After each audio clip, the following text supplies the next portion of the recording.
Good evening. I am Kshitij and my roll number is 2501507. Today I'll be speaking on why poor infrastructure is holding back India's growth. India is often called one of the fastest growing major economies of the world. We hear about rising GDP, global recognition, and the idea that India can become a superpower. But there's one silent barrier that keeps pulling this growth down, and that is infrastructure. Not just big projects or highways, but the everyday systems that keep an economy running. For example, roads, electricity, transport, logistics, and basic public services. So let's start with something simple. Imagine a business that is doing everything right. The product is good, the demand is also very nice, and the workers are also very productive and efficient. But the road outside the factory is broken. Deliveries are getting delayed, transportation costs increase, customers don't get their products on time. Suddenly, a very well performing business starts to struggle. Now multiply this problem across the thousands of businesses in the country. That's exactly what poor infrastructure does. It increases the cost of doing business. And when costs rise, companies either increase prices or reduce production. Both slow down the economic growth. Now think about electricity. In many areas, power supplies are still unreliable. If a factory cannot run continuously, machine stops, output also falls, and the productivity overall will drop. Compare this with the countries where the industries are running smoothly without any interruptions. Where do you think investors would prefer to go?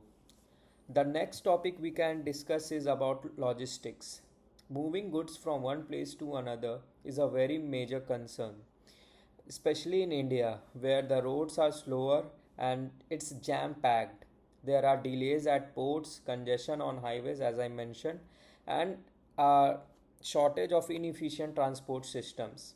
This makes Indian product less competitive in the global market, which means fewer exports and fewer opportunities to grow.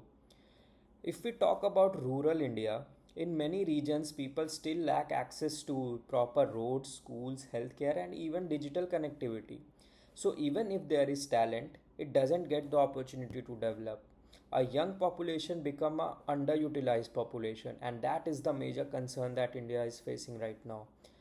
So, if we think from a perspective of global investor, would anyone want to invest in the projects where costs are uncertain, systems are unreliable, and projects face delays?